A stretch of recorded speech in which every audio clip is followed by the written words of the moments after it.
Presiden Prabowo Subianto dijadwalkan meresmikan groundbreaking proyek abadi Blok Masela di Maluku hari ini. Peresmian ini mengakhiri penantian hampir 28 tahun sejak kontrak kerja sama Blok Masela ditandatangani pada ke-1998.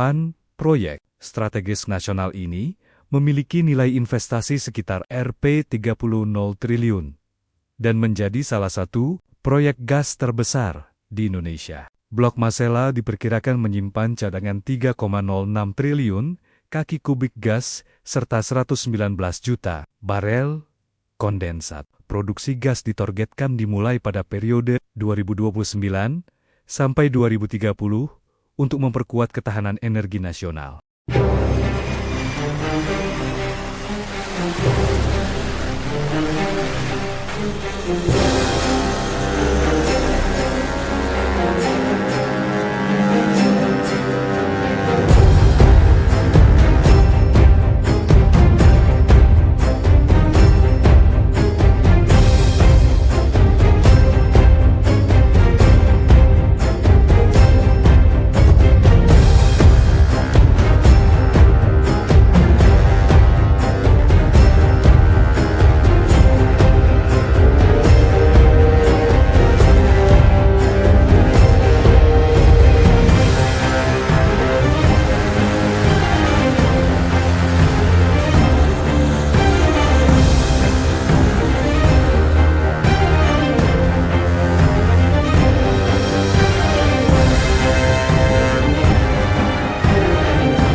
Indeks harga konsumen naik 3,5% secara tahunan pada bulan Juni.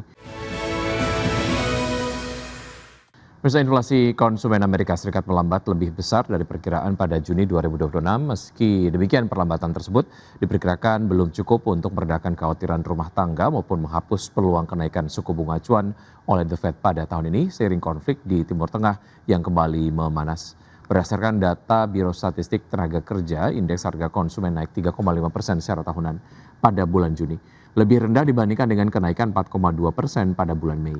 Sementara itu, inflasi inti yang tidak memasukkan komponen makanan dan energi yang bergejolak tercatat naik 2,6% secara tahunan pada Juni, melambat dari 2,9% pada bulan Mei. The Fed sendiri menjadikan indeks Personal Consumption Expenditure sebagai acuan utama dalam mengukur inflasi dengan target sebesar 2%. Risalah rapat FOMC periode Juni lalu menunjukkan para pembuat kebijakan semakin khawatir terhadap tekanan inflasi. Meski The Fed pada Juni lalu mempertahankan suku bunga acuan di kisaran 3,5 hingga 3,75%, namun proyeksi terbaru Bank Sentral menunjukkan semakin banyak pejabat yang mendukung kemungkinan kenaikan suku bunga pada tahun 2026.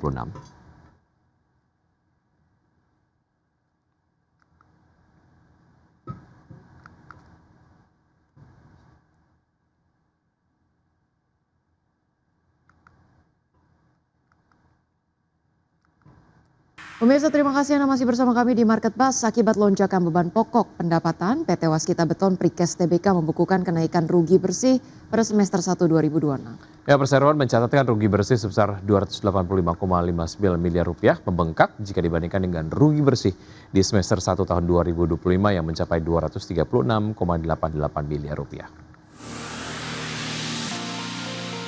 Emiten produsen beton precetak PT Waskita Beton Precast Tbk membukukan kenaikan rugi bersih pada semester 1 2026 akibat lonjakan beban pokok pendapatan yang menggerus profitabilitas.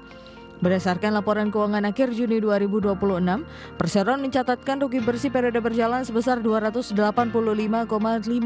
miliar rupiah. Realisasi tersebut membengkak jika dibandingkan dengan rugi bersih pada semester 1 2025 yang mencapai 236,88 miliar rupiah. Padahal dari sisi top line, perseroan sejatinya mengantongi kenaikan pendapatan usaha sebesar 10,29% secara tahunan menjadi 808,06 miliar rupiah dibandingkan realisasi tahun sebelumnya sebesar 732,65 miliar rupiah. Meski pendapatan meningkat, kinerja itu tertekan oleh beban pokok pendapatan yang membengkak lebih tinggi, yakni melesat 19,44% year on year menjadi 717,99 miliar rupiah. Imbasnya laba kotor turun sebesar 31,51% year on year menjadi 90,07 miliar rupiah dari sebelumnya di posisi 131,5 miliar rupiah pada semester 1 2025. Kinerja keuangan kuartal tersebut kian tertekan oleh beban keuangan yang merangkak naik menjadi 155,44 miliar rupiah dibandingkan dengan posisi tahun lalu sebesar 142,81 miliar rupiah. Berbagai sumber IDX Channel. Citra Nusantara Gemilang Tbk menargetkan peningkatan kapasitas jaringan stasiun kompres natural gas atau CNG menjadi 13,7 juta standar kaki kubik per hari pada tahun 2027 seiring dengan rencana beroperasinya CNG Station Simpang Y di Kabupaten Ogan Ilir, Sumatera Selatan. Adapun saat ini total kapasitas stasiun CNG yang dimiliki perseroan mencapai 12,7 MMS SCFD. Penambahan fasilitas baru berkapasitas 1 MMS CFD ini diproyeksikan untuk mengerek kapasitas distribusi perseroan menjadi 13,7 setelah mulai beroperasi secara komersial pada kuartal 1 2027. Direktur Utama PT Citra Nusantara Gemilang Tbk Andika Purwo Nugroho mengatakan pembangunan CNG Station Simpang Y menjadi bagian dari strategi jangka panjang perseroan untuk memperkuat jaringan distribusi gas bumi nasional sekaligus memperluas jangkauan layanan di Pulau Sumatera. Menurutnya pengembangan fasilitas tersebut tidak hanya memperluas jaringan operasional perseroan, tetapi juga menjadi fondasi pertumbuhan jangka panjang untuk meningkatkan kinerja dan fundamental bisnis sekaligus mendukung transisi energi nasional.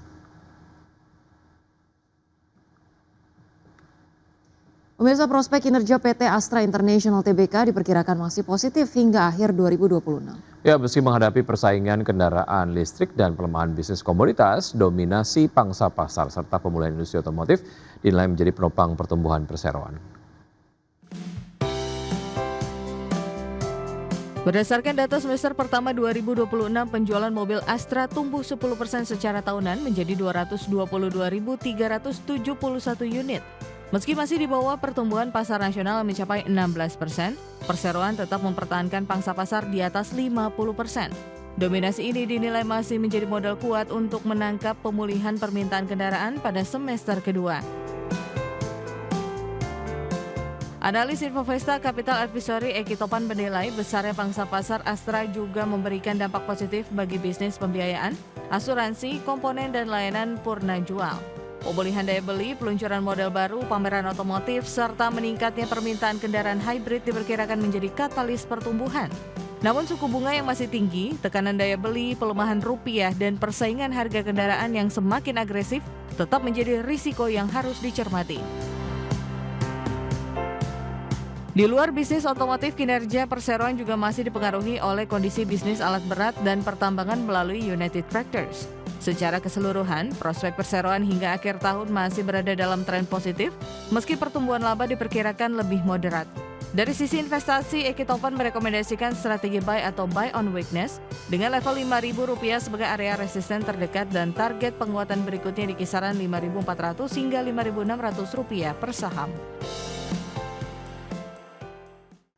Bursa Efek Indonesia menambahkan satu kriteria dalam penilaian saham high shareholding concentration. Adapun kriteria terbaru tersebut adalah price impact ratio atau seluruh saham dengan kapitalisasi pasar di atas 10 triliun rupiah. Bursa Efek Indonesia menambahkan satu kriteria dalam penilaian saham High Shareholdings Concentration. Penambahan kriteria ini menambah panjang daftar HSC di lantai bursa dengan tambahan 37 perusahaan. Direktur Utama Bursa Efek Indonesia Jeffrey Hendrik mengungkapkan, kriteria terbaru tersebut adalah Price Impact Ratio atas seluruh saham dengan kapitalisasi pasar di atas 10 triliun rupiah. Untuk saham-saham dengan price impact ratio yang tinggi, tentu akan dilakukan screening terhadap potensi adanya high shareholding concentration. Tetapi tadi juga kami sampaikan bahwa di luar kriteria tersebut juga ada trigger factors dari fungsi pengawasan yang juga dilakukan atas seluruh saham yang ada yang masuk dalam kriteria pengawasan. Sehingga total dihasilkan 37 saham yang memiliki indikasi high shareholding concentration. Jeffrey menjelaskan price impact ratio merupakan metodologi dengan memperhitungkan perubahan harga saham terhadap velocity yang dihitung dari rata-rata volume transaksi terhadap jumlah saham beredar atau free float. Artinya, saham-saham yang memiliki aktivitas volume transaksi rendah akan menghasilkan velocity yang rendah. Dengan demikian, velocity rendah dengan perubahan harga yang besar akan menghasilkan price impact ratio yang tinggi. Dengan penambahan kriteria baru ini, Bursa Efek Indonesia akan segera mengumumkan 37 saham baru yang masuk dalam kriteria HSC. Terdapat total 51 saham yang masuk dalam daftar panjang HSC ini. Manajemen Bursa menegaskan bahwa upaya tersebut dilakukan sebagai komitmen BEI menjalankan agenda reformasi pasar modal. Berbagai sumber IDX Channel.